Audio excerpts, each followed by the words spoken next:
Everyone, thank you for joining us tonight for the work session of the Gallatin Municipal Planning Commission. We'll get started here right away. Just a couple announcements on tonight's agenda. Item number 9, Myers Hill requested deferral, so that item will not be discussed this evening. Just if you're here for that item, just wanted to make sure you're aware of it so you didn't wonder what happened when we skip it. And then second, the Item 8, Kirkpatrick Gallatin Phase 1 is on for a work session. However, that project is still working its way through the city council process for the preliminary master development plan. So just want to remind everyone there will be no action taken on that until the city council approves the preliminary master development plan. So just those two notes. With that, we will start with public comment on agenda related items. This is your opportunity. If you have something on the agenda tonight you wish to speak to come forward, state your name and address for the record. Limit your comments to 5 minutes, please, and we'll open the public comment.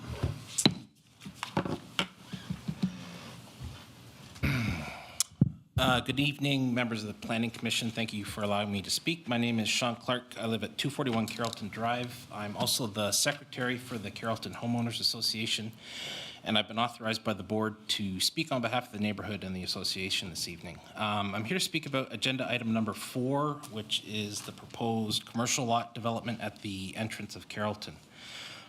There's several issues that are of concern to the neighborhood. One, and I couldn't present any pictures. I did send some of these to Mr. Rose, who can hopefully share them with the rest of you. The irrigation backflow device that feeds the entire irrigation for the front of our neighborhood currently sits in that proposed commercial lot along with our water meter. Now, at the time the neighborhood was formed, all that land up front actually belonged to the association. I forget the exact date. The records are a bit fuzzy, but it was around 2021, 2018, I think.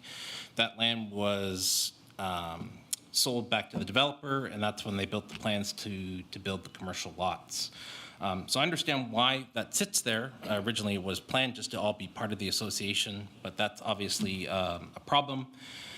So it raises a few questions for us. Is the developer going to be responsible for relocating the backflow and the water meter into the city right away, which from my conversation with Mr. Rose, we sort of own, the city owns it, it's a right of way. But is that going to be moved at the developer's expense? Alternatively, is there going to be an easement for us to keep the water meter and the backflow device there so we can go in and service it? For reference, that device just sits north of the existing fire hydrant. If you're looking at the drawing sheet, just in the southwest corner of the property. And lastly, obviously, we want to make sure this infrastructure won't be damaged during any land disturbance or site work. I went out and actually tested that whole system today. A lot of it is actually currently watering land where that commercial development's going to go. We've shut that off. But again, that system controls all the way to the east side of the neighborhood where the eastern entrance is. So obviously we're concerned if they start digging there, are there any pipes that are going to be hit? We don't know where all those supply lines for the irrigation work. The other thing that's a concern is the sidewalk and tree plantings. If you look at the frontage of Carrollton, there's about 8 stone pillars. This proposed plan starts at the western entrance and covers about 4 of those stone pillars. There used to be a fence in between those pillars. It got taken down years ago, but they're proposing to put a bunch of shrubs in there and a sidewalk, which I understand is typical with one of these developments. My question, though, is, if the developer knew they were going to turn this into a commercial property, should that not be developed across the entire frontage of Carrollton? To me, it's going to look really silly just to have a sidewalk halfway across the front of the neighborhood. Dare I say it would be a sidewalk to nowhere. To me, it should look, and have a feel of a cohesive, finished appearance. Also, additionally, one of our community members who lives near the entrance where this is built, he's a civil engineer with Nashville DOT. He had a couple other concerns he wanted me to bring up. He couldn't be here tonight. Light pollution from Publix, Newman's Crossing there is already intrusive to the neighbors at the entrance of the neighborhood. The proposed foot candles for lighting at the northern property line of this development will add to this problem and seem excessive and atypical for development of this type. There was also some concerns regarding landscape buffers on the west and north property lines, whether those will be sufficient basically to block view of the strip mall from the neighborhood. Stormwater discharge is through curb cuts and concentrated outflows into the city right-of-way and HOA shared lands. This seems impractical and a maintenance nightmare. And then my fellow board member, he's going to talk about some traffic concerns as well. But anyhow, I just wanted to bring this to your attention. We hope that some of these concerns will either be reviewed or addressed before the plan comes back to the committee for approval. Thank you for your time. Thank you, sir.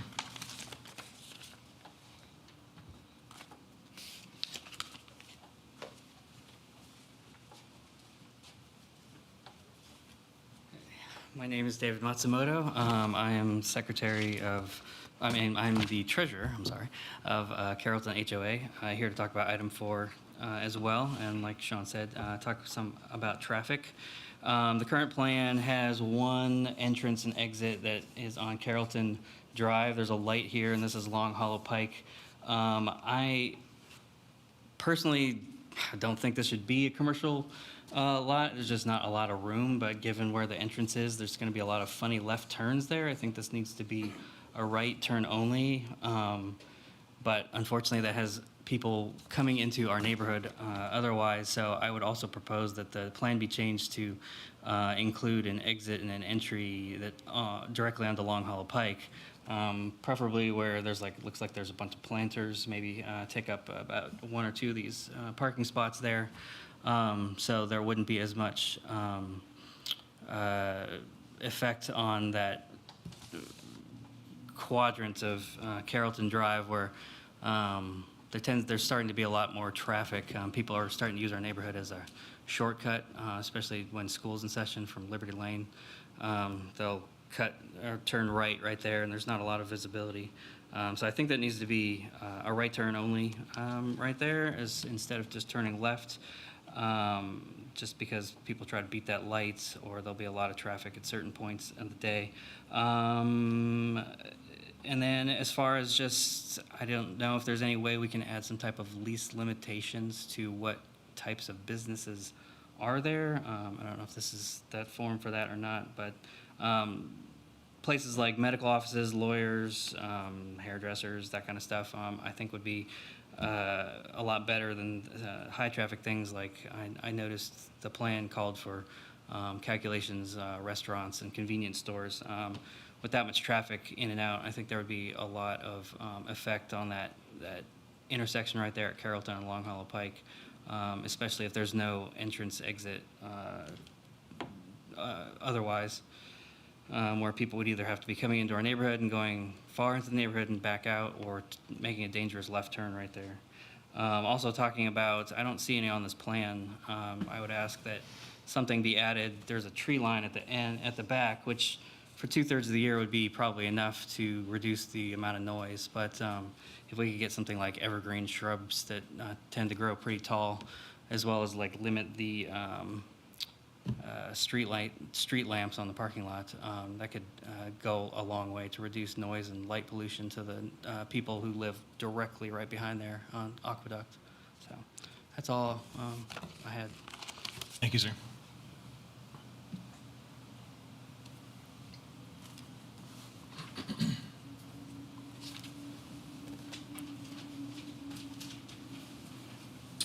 Evening, guys. Pascal Jovens, 1335 Longodo Park. I've been asked by some of my constituents who could not be there tonight to come and read things they sent. There is one on the Myers, but that got pulled out, so I'm gonna avoid, and hopefully they can come back and speak themselves.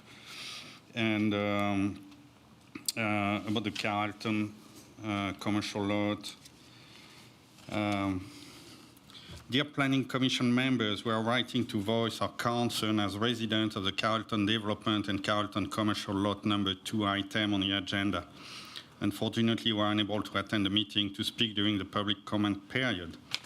In the short time that we have been residents since 2023, we have witnessed a plethora of commercial development in the city. While we applaud the city's vision to foster growth, the loss of green space and increased traffic does affect the quality of life we had saw when moving here. So we are obviously quite disappointed to learn that Greentel LLC owned the land in front of the development, Commercial Lot 1 and 2, and is now seeking your approval to move forward with further development. Our main concerns are as follows. 1. Carlton sign and land. When Green Trails LLC purchased this property, the Carlton sign and land on which the sign is located were included in a commercial property.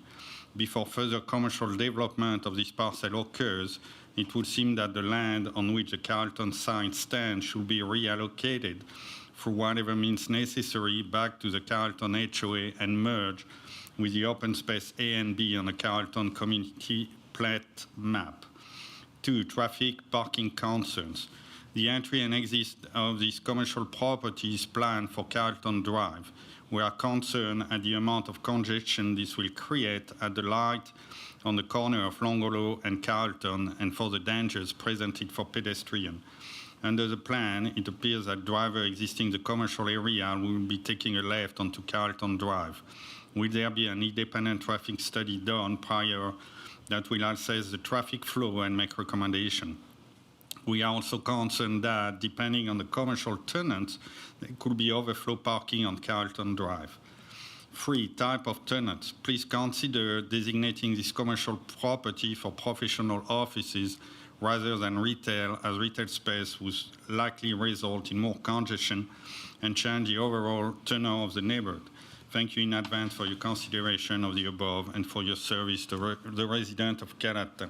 Sincerely, Greg and Sharon Luckenbo, 239 Cloverbrook Way. Thank you. Thank you, sir.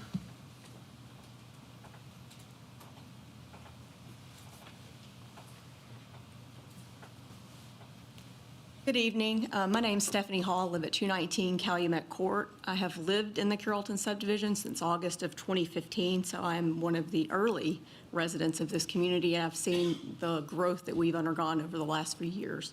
Before living in Carrollton, I was a resident of Hendersonville, and I moved to Gallatin to get away from the insanity of what has gone on in Hendersonville, which now is following its way to Gallatin because we don't have good ordinance and zoning here to prevent the overdevelopment and the high density residential development that's going on. And now we're starting to see those same traffic problems. I've lived in Carrollton when there was no traffic light there. Now we have a traffic light. You can only put about 2 cars between the traffic light and the proposed entrance to this new development before you don't have room to pull out into traffic to get out of that light. Any given time, at any given point in the day, there's 2 to 3 vehicles sitting at that light continuously, even with the improvements they've done to make it an automatic signal based on traffic in the area. But particularly at rush hour, even the Publix development, it gets very difficult to turn in and out of that subdivision during morning and evening rush hour. So I am concerned about the way that this is set up currently for people to exit in and out through that light in this development. I agree, I think something is needed to have an entrance and an exit from Long Hollow Pike. I also have concerns about the irrigation that's currently there. As Sean mentioned, we are irrigating a lot of the developer's land right now, which means that that irrigation has been run to that property, and I would like to see the developer responsible for removing that if we're not going to pay for it, or rerouting it to be part of that commercial development property, because we're currently funding through extremely high water bills and electric bills, all of that, watering and taking care of maintenance. So I want to make sure that, as he said, we can access and continue to maintain our entrance and keep it somewhere that people want to come and live and attractive to the community as well as to the city. I think we have a really nice neighborhood, and I'd like to see it stay that way. I also have concerns about the drainage area and the stream that runs behind that neighborhood. I currently live on a cul-de-sac that has a protected development stream in our neighborhood that was under a consent decree from the Tennessee Department Conservation, Environment and Conservation, where they determined that we had streamside salamanders in that area. My lot actually used to be part of a pond in the area. There are 3 natural springs behind my property, and we have them throughout our development. So I am concerned about the impacts of the runoff and the storm drainage current plan will have on that stream. I do read in the plans that it's going to require TDEC to do a study of that area to determine the proper runoff, but I am concerned. Anytime we've had a significant amount of rain, the 2 major runoff basins we have in the front of our community hold water for 5 to 6 days currently. So if we add additional development in that area, that's going to cause additional runoff. And there's no real plan other than for it to run into our neighborhood streets and into our current existing runoff areas. So I do have concerns about that as well. And I also would ask that you consider the type of businesses be restricted for this area. I do think having restaurants or high traffic businesses is not conducive and doesn't fit with the character of our neighborhood and the front of our community. Thank you.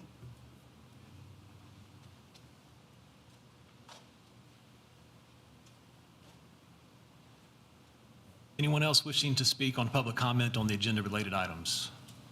All right, seeing no one indicating they wish to speak, I'm going to close the public comment period, and we will move on to item 2, which is 503 Coles Ferry Road, a detached garage site plan. Good evening, Commissioners. Charlie Peary, Staff Planner.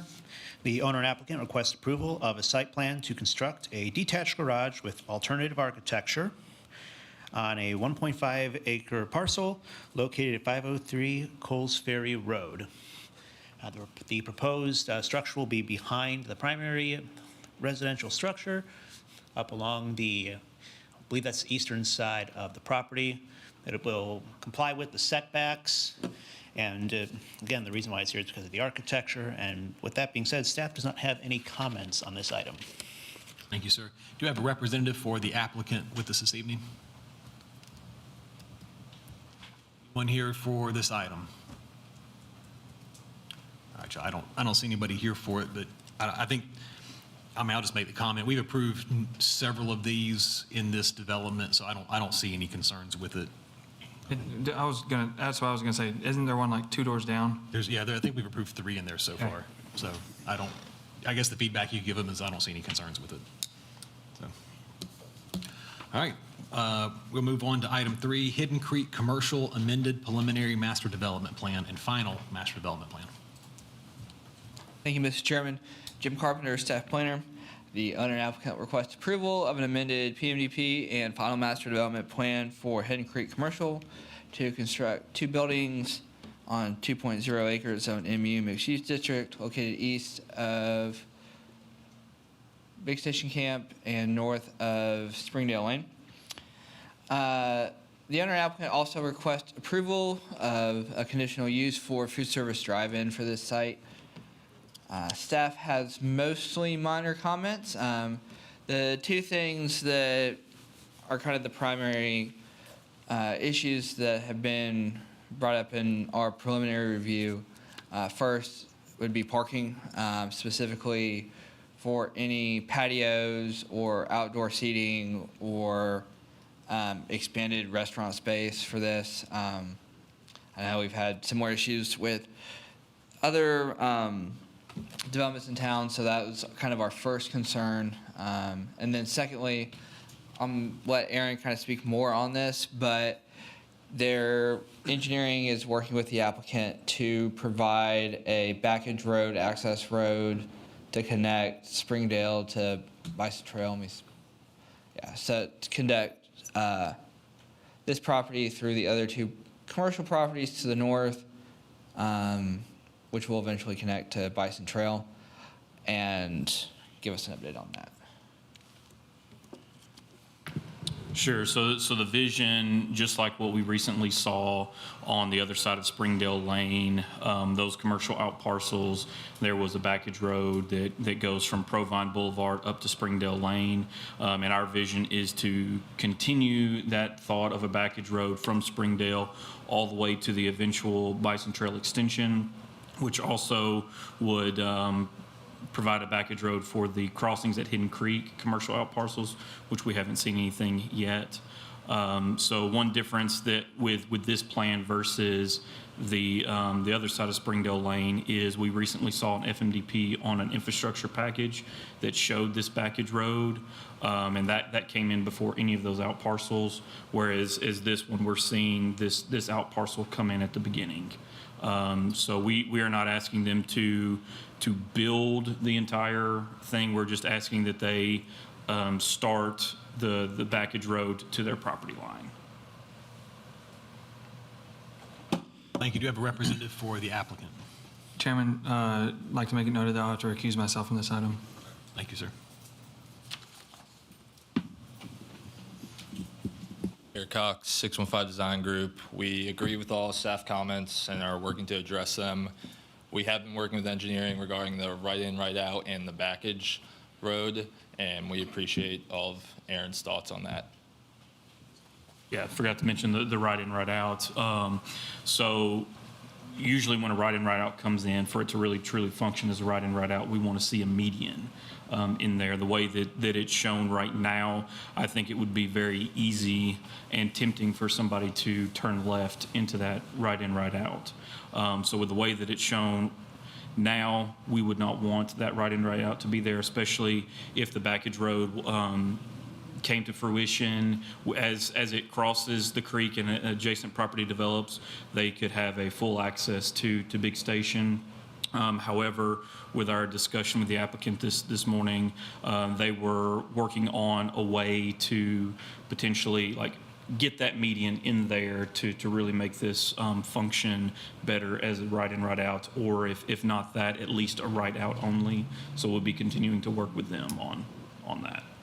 Yeah, it would appear there's some ways you could work on that to make it function better, but so. And then the backage road connection to the property line, where does the creek in relation to that? Are you able to build to the property line without, or does that make you cross the creek? No, you can see on the site plan, it's faint on the screen, but the creek is on the adjacent property. Okay, so that's not a huge burden then. No, and we're outside the buffer on that too. Okay, so I think then the last thing would be the conditional use for the food service. Yeah, and we're gonna update our site data table with more accurate parking calculations for that and try to fit as much more parking as we can. Okay, and then Jim, this is MU zoning? Yeah. So the food service is allowed as a conditional use? So food service is allowed. It's the drive-through that's conditional, so it's just more of a checkbox so that whenever they have tenants come in and apply for business license, that box is checked. Okay. Yeah, I don't see an issue with that given its location. Any other comments, feedback? It sounds like they're working through the issues with engineering. That seems like it's most of it. All right, so no other comments. We'll see you back in a couple weeks. Thank you, sir. Okay, item 4 is the Carrollton Commercial Lot 2 amended preliminary master development plan. Good evening, Commissioners. Brad Hickman, Staff Planner. The owner and applicant request approval of an amended preliminary master development plan and a final master development plan for Carrollton Commercial Lot 2 to construct a multi-tenant commercial building on 1.32 acres, zoned MRO, multi-residential and office district, located east of Carrollton Drive and north of Long Hollow Pike. Staff had several comments. The property, see here, per the county, spans Carrollton, so we've asked them to replat and isolate this. Also cleaning up a TVA easement and the property around the sign to address that as well.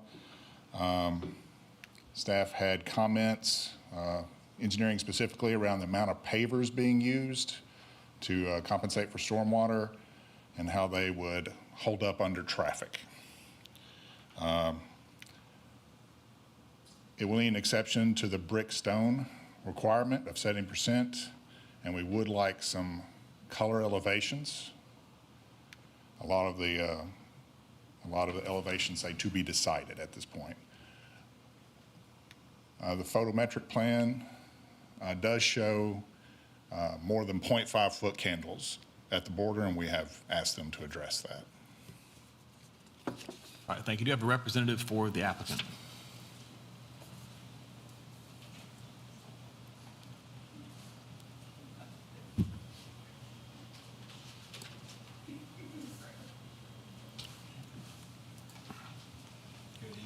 Lynn Ely with Land Solutions Company, and on behalf of Green Trails LLC.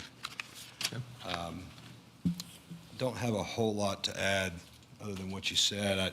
I did take notes of of the comments I heard tonight, and we've got a lot to work through with staff on just staff comments between now and the resubmittal, but we plan to address all those comments and some that I've heard tonight with staff. So we hope that to satisfy staff with the resubmittal, if we can't do that, we'll obviously take more time to make sure we do.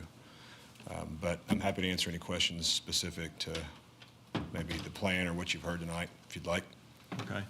Yeah, it sounds like they already talked to you about the lighting and the lot that the sign's on, so that sounds like it's in the works.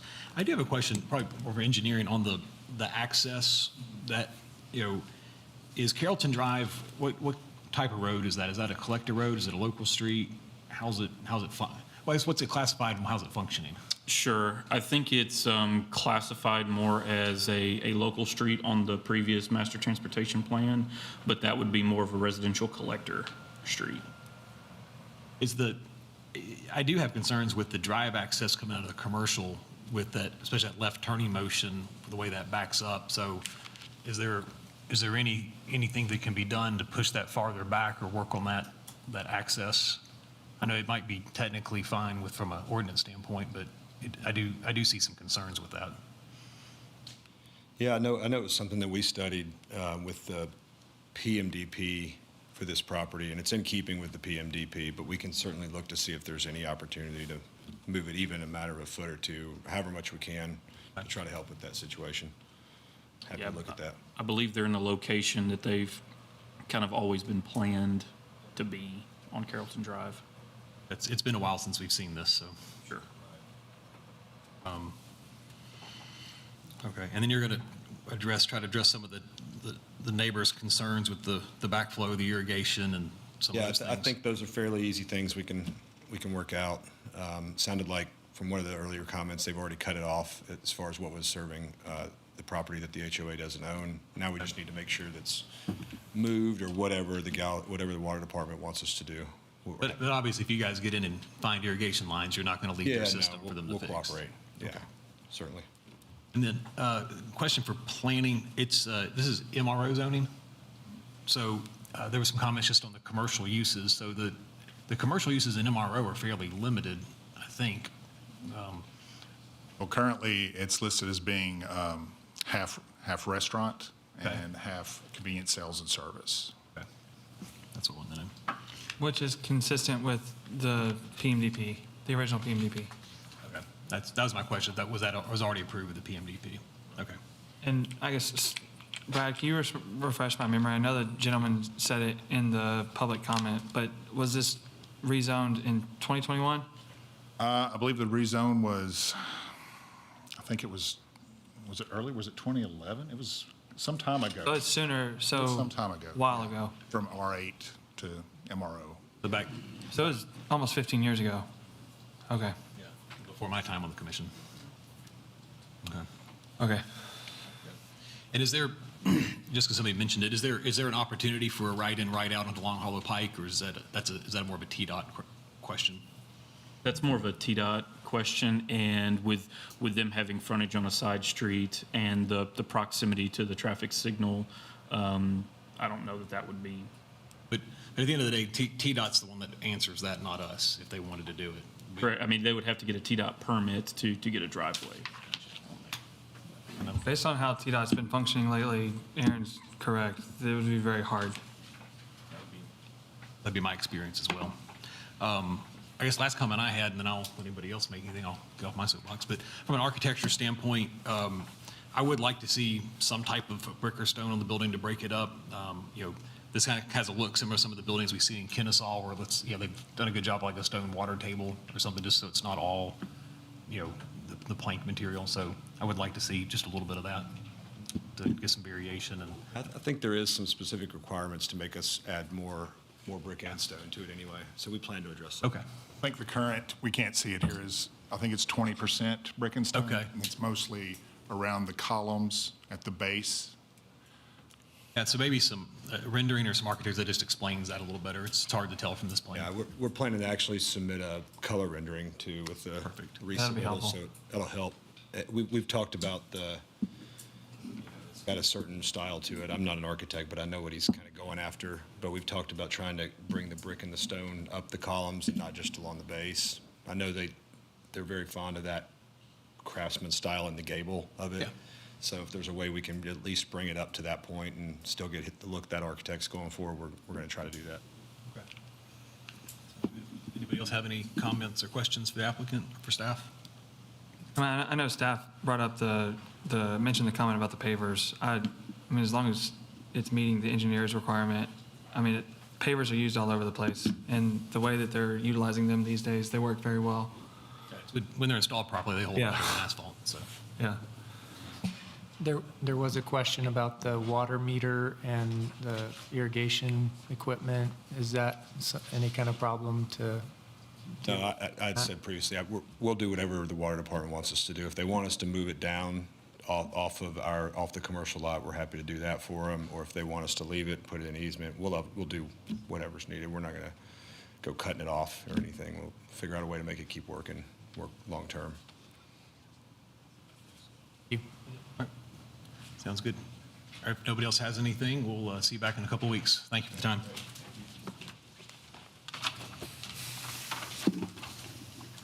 Item 5 is 1784 Long Hollow Pike, rezoning. Good evening, Commissioners. Kimberly Atlee, Staff Planner. The owner applicant, Hofstetter, is requesting to rezone 15 acres located on Long Hollow Pike.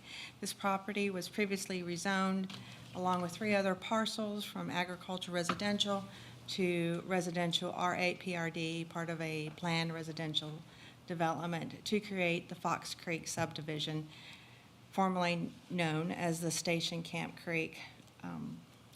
City Council approved the PMDP and the rezone request on March the 15th, 2022.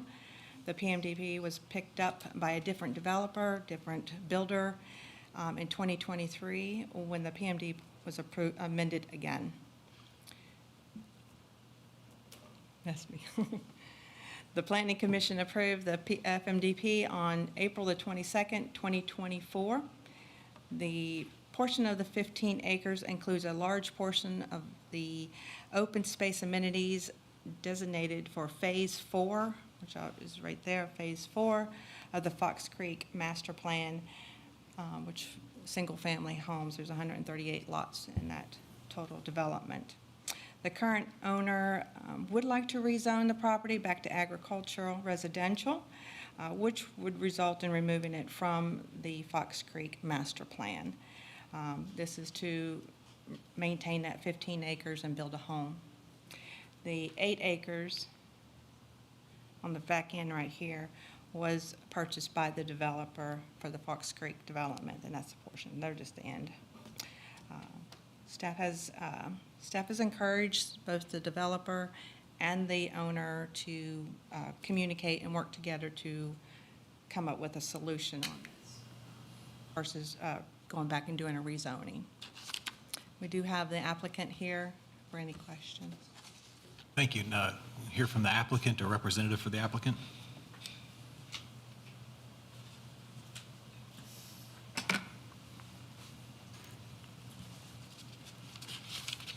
My name is Keith Denon. I'm with the Phelps Dunbar Law Firm in Nashville, Tennessee.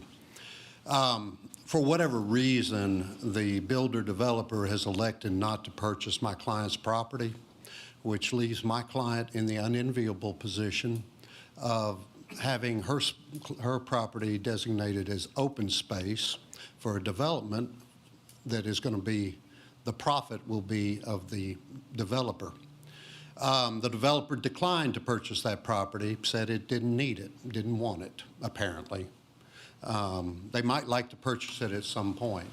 So my client wants to have her horses, to build a house there, and to otherwise use her property for the purposes for which it exists. Now, that is the reason why the request for rezoning is in place. Okay. This question for staff. If this is rezoned back to agricultural and removed from the open space for this development, does the development still meet the open space requirements? No, it does not.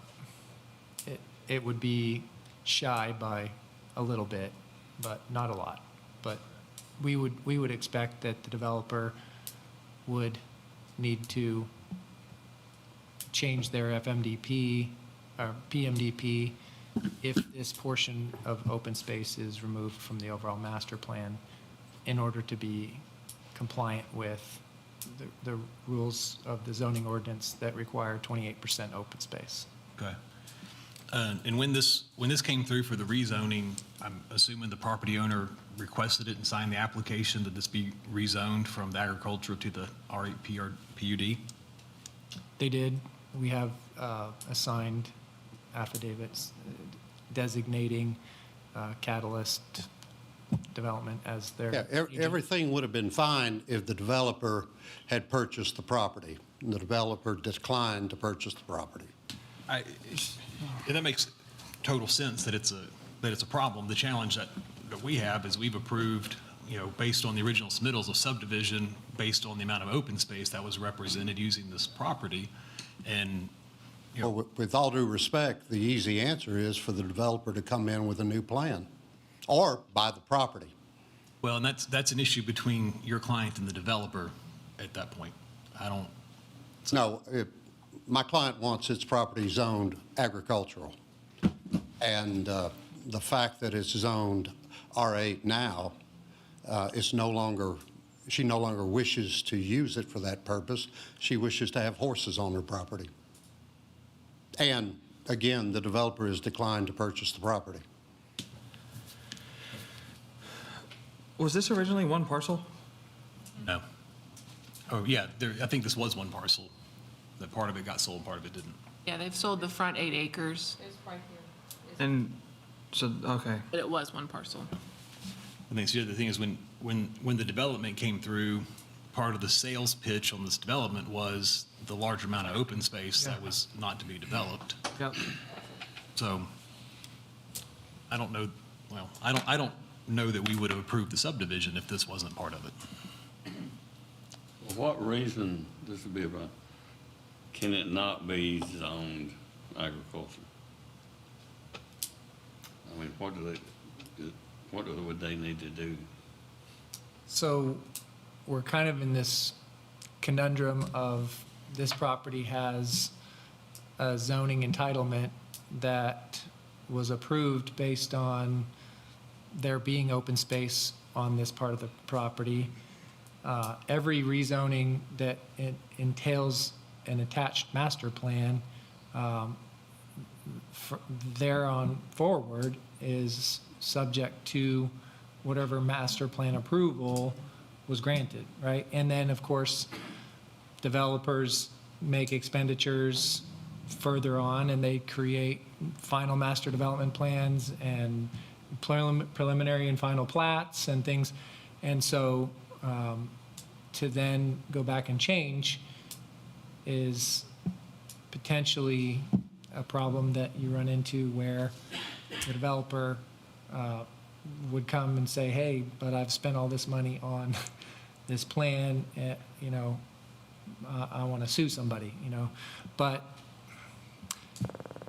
it's a very strange position. We've never experienced quite something like this instance where, the entire development, the entirety of the property isn't purchased by the developer. The developer says, hey, no, I don't want to make a change to my plan, but yet I still want all of the lots on that portion of the property that I want to be able to develop and leave the open space by itself. It's kind So of, here's my question. We're looking at a plat right now that's parcel 11 and parcel 11.04. Parcel 11, was it previously owned by your client? Yes. Okay. So you closed on the front parcel, but not the back parcel? They did not close on the back parcel, they being the developer. I guess my initial question is. Your question was, the back part was intended to originally be sold, but they split it off so that some additional amount of time could be used for that property to, as it's the last phase of the development. They were expecting that they could actually go and build a house on that property in the meantime, but then the developer told them, hey, we're not going to buy that property at all, is what I've at least been told. That's allegedly. Did the developer ever show an intent to purchase that property? No, they specifically declined to purchase it. The original, Talking about before. the original developer was Meritage Homes, and they originally had offered and wanted to purchase the entire property. What this new developer has come forward with is, we don't want the back part, we just want the front part where most of the homes are, and we're not going to even attempt to purchase the rest of it, so. I guess I'm going to ask a more loaded question. Has the have the conditions of the PMDP, has the PMDP been resubmitted to address conditions of approval? I think they have. I think so. I think they have final. Because we haven't plats asked With for the final first phase. development master plan, they have already gotten that approved. Showing this Final parcel? master development Yes. plan has already been approved Yes. for all 4 phases. Then how is I mean, I don't understand at that point how the development's in compliance What's in, moving forward. That's why we're having this discussion. it's in. I it's also in don't compl- understand why you would, I also don't understand why, and this is just personal opinion, why you would close on a front parcel but not the back parcel. I know there's timing involved, but that doesn't make any sense to me from an overall development standpoint. It does happen quite often that developers will not purchase a piece of property even though it remains part of the development, as a way of avoiding to have to pay the taxes on that property and the loan that comes along with it if you've purchased it under a loan. So it does happen that way. Yeah. And I we guess. we would not have expected them to not want to purchase the property, but that's at least what we've been told. But, yeah, I mean, there was clearly intent that there was something going to happen with it, or the landowner would not have signed the affidavits requesting the rezoning that allowed the subdivision to get approved. So question, so I'm assuming this goes on to city council? Yes. City council ultimately decides on any rezoning. So on this item, we're going to be a recommending body to city council? Okay. Yeah, I'll have to think on this one. I don't know. I mean, The goal is to give you feedback, but I don't know how much I have for you tonight. Thank you. All right, thank you, sir. Item 6, the Paddock at Kennesaw Farms, phases 1B, 2B, 3B, 4B, final plat. Yes, the owner applicant requests approval for a final plat for the paddock at Kennesaw Farms Phase 1B, 2B, 3B, and 4B. It's located west of Nashville Pike and west on Kennesaw Boulevard. It's zoned MU, mixed-use development, and a portion of it is R8 PRD, at the top portion there. They're asking for they're going to have 24 single-family lots, and it's going to be on 4.62 acres. And do we have a representative for the applicant?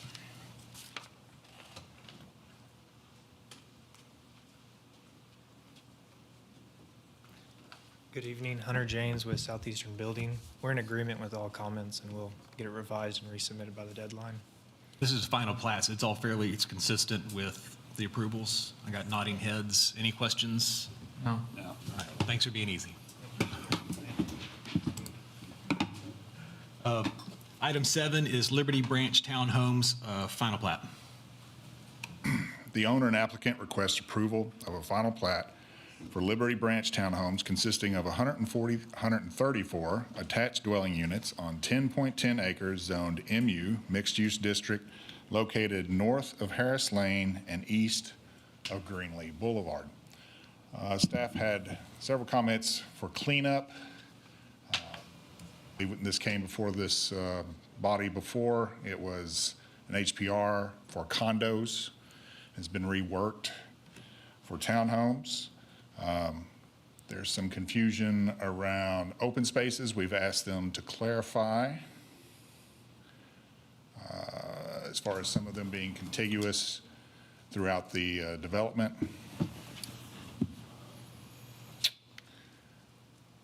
And other than that, as I said before, several points of cleanup. Now, you do have a representative for the applicant. Anybody here for this one? I don't see anybody in the audience, but it sounds like it's pretty straightforward, just some cleanup stuff, so. I believe so. Engineering, did y'all have anything? We just had several, like you said, cleanup comments, but nothing major on All it. right.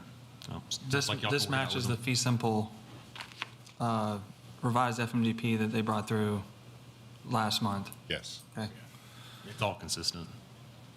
It's just, I think it's just clean up things where it converted from a condo, Yeah. condo to a Yeah. HBR. Okay. No more questions.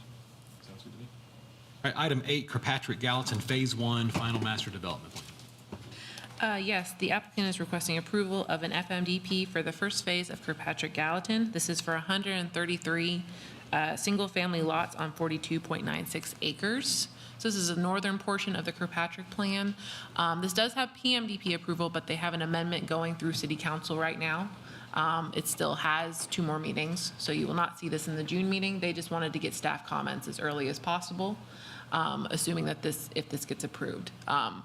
So that would be, you'd see this item on the July voting meeting. Everything is consistent with the PMDP that is currently going through City Council. Again, that was when they added the Wheeler Farm into this development. So we have access points to Ferguson Boulevard as well as Woods Ferry and into the Woods Crossing development, which is currently under construction. Everything is consistent. We would want to make sure that as they plat this, they are consistent with fire code and providing their 2 access points once they get past 30 lots. But otherwise, staff had limited comments. Okay, thank you. Do we have a representative for the applicant?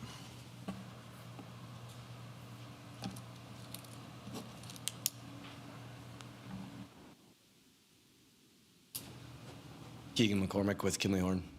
We agree with all the staff comments. We didn't really have any questions, and just here to answer any questions y'all may have for me.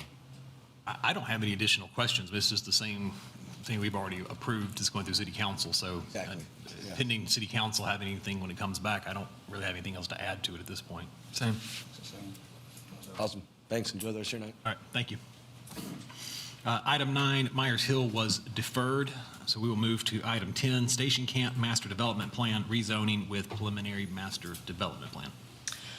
Yes, this is the Station Camp Master Plan. You saw it last month, and they requested to be on the work session again, I believe, to get some clarification on the discussion that was had at the previous meeting. Again, this is a mixed-use development with both commercial, higher-density multifamily, and single-family and townhomes. They are requesting 3 different zoning districts, PGC for the commercial and medical office, MU for the senior living townhomes and multifamily, and then R10 PRD in the rear of the property. And most of the discussion around this has been around access, especially for Big Station Camp and Lower Station Camp Creek Road. Do we have a representative for the applicant?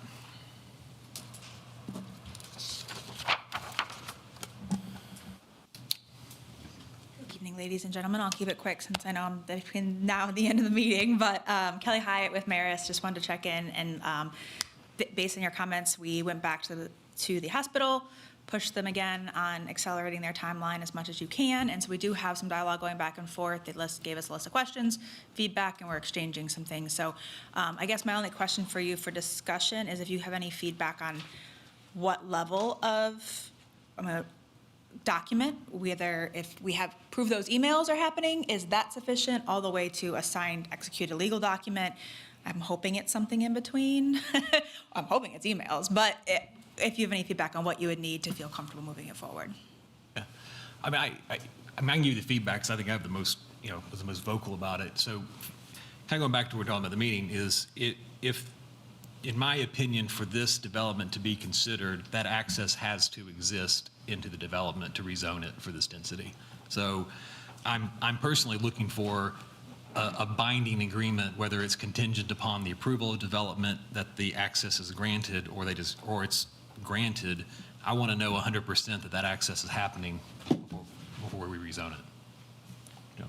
But if I gather, what they're asking is that this decision is going to be made at city council. And they want to know if a recommendation can come from us to city council, for instance, a recommendation of, we recommend approval of this contingent upon a legally binding document that secures the access, because I agree, it can't work without that. But do they need a legally binding agreement in front of us before we set a recommendation is the question. And I don't know that it's necessary, but it's absolutely necessary to get the access before this thing get approved by council. We did put a condition in the report from last month that essentially spoke to the need to have easements and permissions and whatever to be able to turn that driveway into a public access, or if it's a private drive or private road, whatever. But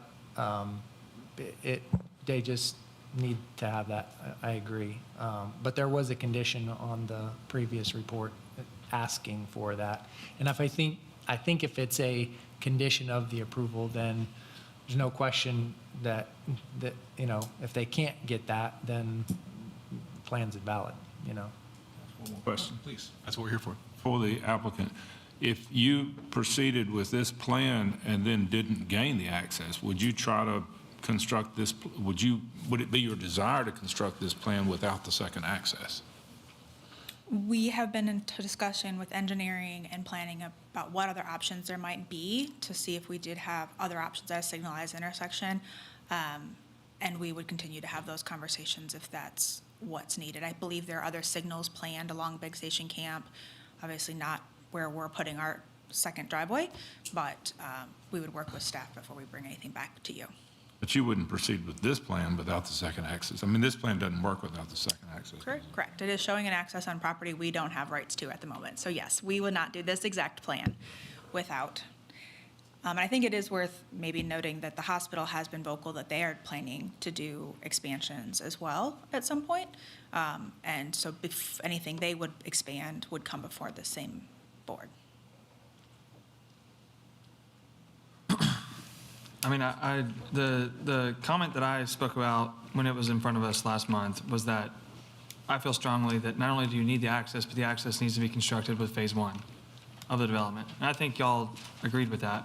Yep. I mean, if we provided a recommendation to council and that's already a condition, I don't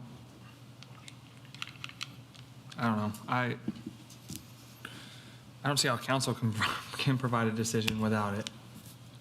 We might be able to, but I mean, that's left up to council. I mean, that's. And if you had a suggestion as to how that language of that condition should be tweaked so that it met your concerns or your needs, we're happy to take whatever recommendation you have and tweak that language. I mean, at a minimum, I would want to ensure the language in that condition was clear and strong enough to ensure council understood the intention that the rezoning should not be granted until that's legally done. I mean, we should take some assurance in the fact that we have a member of council serving on this board that can convey that sentiment directly to them, instead of just depending on the wording. Yeah. Okay. All right, thank you, ma'am. All right, that's the end of our regular agenda. And Mr. Rose, you can talk about the public draft announcement. I am. So we haven't received it yet, but we do expect to receive it prior to this June 18th public draft presentation meeting that we've scheduled. So it's June 18th at 6 p.m. here in this council chambers room. That's a Wednesday evening, and we expect a good turnout from both public and citizen, the boards and commissions and city council members, as well as employees and citizens alike, and developers too. We're hoping to see lots of people.